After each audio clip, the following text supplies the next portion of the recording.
ఈ మధ్య కూడా అంటే రీసెంట్గా జరిగినటువంటి అల్లు అర్జున్ బర్త్డేకి చిరంజీవి గారు సురేఖ గారు ఇద్దరూ హాజరై ఆశీర్వదించి వచ్చినటువంటి సందర్భం ఉంది. అలాగే చిరంజీవి గారి బర్త్డేకి తను ట్వీట్ చేశాడు, ఆయన ఊళ్ళో లేని సందర్భం. ఆయన కూడా రెస్పాండ్ అయ్యాడు ఇమ్మీడియట్గా. చిరంజీవి గారు రెస్పాండ్ అయ్యి అతనికి చెప్పాడు, నువ్వు చేసినటువంటి ట్వీట్ని నేను రిసీవ్ చేసుకున్నాను అని చెప్పి ఆయన కూడా రెస్పాండ్ అవ్వటం అనేది కనిపించింది. సో వాళ్ళ మధ్య ప్రస్తుతానికైతే భారీ వివాదాలు ఉన్నాయని నేనైతే అనుకోవడం లేదు. కానీ ఇది వివాదం అల్లు అర్జున్కి చిరంజీవి గారితోనా పవన్ కళ్యాణ్తోనా? అంటే ఆ ఫ్యామిలీతో వివాదము అన్నప్పుడు ఖచ్చితంగా ఆ ఫ్యామిలీ పెద్దగా చిరంజీవి గారు కూడా బాధ్యత తీసుకోవాలని అందరూ ప్రపంచం కోరుకుంటుంది. ఆయన తీసుకోవట్లేదు. అయితే వివాదం మొదలైంది పవన్ కళ్యాణ్ దగ్గరే మొదలైంది. పవన్ కళ్యాణ్ ఇప్పుడు అసలు సీన్లోనే లేడు, సినిమా ఇండస్ట్రీకి సంబంధించిన సీన్లో లేడు ఆయన. ఇది ఒక రకంగా నాగబాబు గారు కొంత నిప్పు రాజేశారు ఈ మధ్యకాలంలో. ఆ నిప్పు, ఆ పొగ, ఆ వెలుగులో పవన్ కళ్యాణ్ గారు ఇంకొంచెం మంటేశారు దానికి. బెంగళూరులో ఆయన చేసినటువంటి వ్యాఖ్యలు, అంటే పుష్ప వర్సెస్ అడవి రాముడు అని ఆయన చేసినటువంటి వ్యాఖ్యానం ఏదైతే ఉందో అది కొంచెం మంటను రాజేసింది.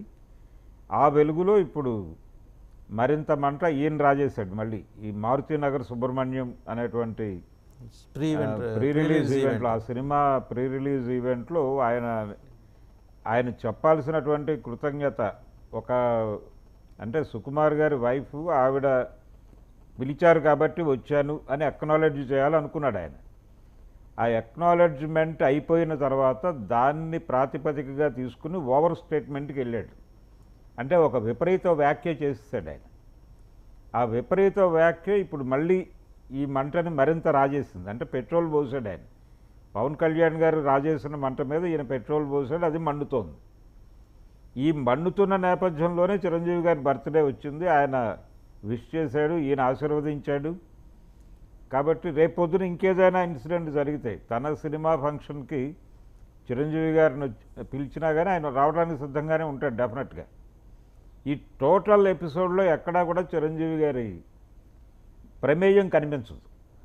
కనిపిస్తే కేవలం పవన్ కళ్యాణ్ కూడా చాలా గుంభనగానే వ్యవహరించాడు. మొన్న ఈ గంధదగుడి వర్సెస్ పుష్ప అనేది వ్యాఖ్యలు చేసినప్పుడు తప్ప టోటల్గా ఈ వివాదం మొత్తం మీద కనిపించేది, మనకు విజిబుల్గా కనిపించేది నాగబాబు గారు. నాగబాబు గారి నుంచే 2 ప్రకటనలు వచ్చినాయి. ఒకటి పర్టికులర్గా ఆయన శిల్పా రవి ప్రచారానికి వెళ్ళినది కూడా ప్రస్తావించింది నాగబాబు గారే.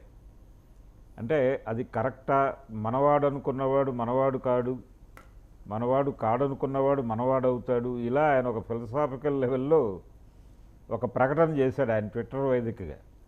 అది రాజేసింది మంటని. అది కొనసాగుతోంది. ఈలోపు ఆయన ట్విట్టర్ అకౌంట్ డీయాక్టివేట్ చేసుకోవటము, మళ్ళీ యాక్టివ్ అవటము, నేను మళ్ళీ రంగంలోకి వచ్చానని ప్రకటించటం, ఇలా రకరకాలుగా నడిచింది ఆ డ్రామా. ఒక వ్యూహాత్మకంగా అన్నదమ్ములు ముగ్గురు వ్యవహరిస్తారు అనే ప్రచారం కూడా ఉంది బయట. అంటే ఎవరైనా సీరియస్గా మెగా కుటుంబం మీద ఎవరైనా మాట్లాడితే ముందు నాగబాబుతో రియాక్ట్ అయ్యేలాగా చేసి నాగబాబు రియాక్ట్ అవుతాడు.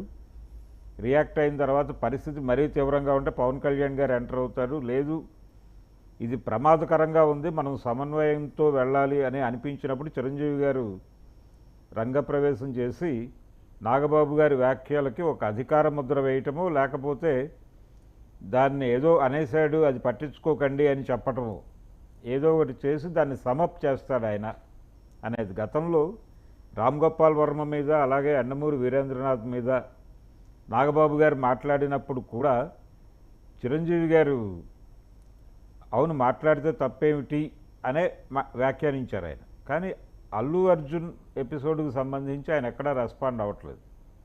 దీన్ని కూడా గమనించాలి. ఈ వివాదం చిరంజీవి గారు ఏంటంటే ఆయన అందరివాడు కావటం వల్ల చాలా బ్యాలెన్స్డ్గా వెళ్దామనే ఆలోచనతోటే ఉన్నారు. ఎవరి మనసు నొప్పించే రకం కాదు ఆయన. ఎవరి మనసు అసలు ఎవరు మనసులు గాయపడకూడదు అనే ఆలోచనలో ఉండే ఆయన. కాబట్టి మరి ఆయన కొంచెం ఆ థాట్ ప్రాసెస్లో కొంత డిలే ఏదో కనిపిస్తుంది, డిలే కనిపిస్తుంది. అలాగే ఆయన అంటే అలా నాగబాబు గారు కామెంట్ చేసిన తర్వాత కూడా ఆ వ్యాఖ్యల్ని తను గుర్తించి అధికార ముద్ర వేసినటువంటి ఎండమూరి గారికి తన జీవిత చరిత్ర రాసేటువంటి బాధ్యత అప్పచెప్పాడు ఆయన తిరిగి. ఇది కూడా ఒక విచిత్రమైనటువంటి సందర్భం. ప్రస్తుతం ఆయన రాస్తున్నారు. ఇలా చిరంజీవి గారు అలా అన్నప్పటికీ వారితో తిరిగి ఆ వివాదాన్ని కొనసాగించాలి అని అనుకోడు. అనటానికి అదే ఉదాహరణ.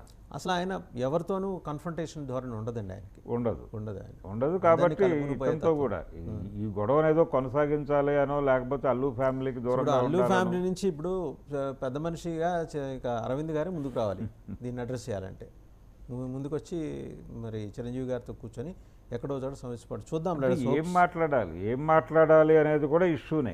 ఏముంది, వాళ్ళిద్దరు మాట్లాడుకోవాలి. అల్లు అర్జున్ గారిని కొంత నియంత్రిస్తే, కొంతకాలం నియంత్రించేస్తే సరిపోతుంది. ఆయనకి ఏదో డైవర్షన్ చెప్పేసి లేదా ఏదో ఒక ఫ్యామిలీ ఫంక్షన్ ఒకటి ఏర్పాటు చేసుకుని, ఒక గెట్ టుగెదర్ ఏర్పాటు చేసుకుని అందరం ఒకటే, నేను అందరూ వాడిని మనందరం ఒకటే అని చెప్పి ఒక మెసేజ్ వెళ్తే కానీ అనవసరంగా సోషల్ మీడియాలో ఈ రగడని ఇన్వైట్ చేయడం అనేది చిరంజీవి అభిమానుల్ని బాగా బాధిస్తుంది.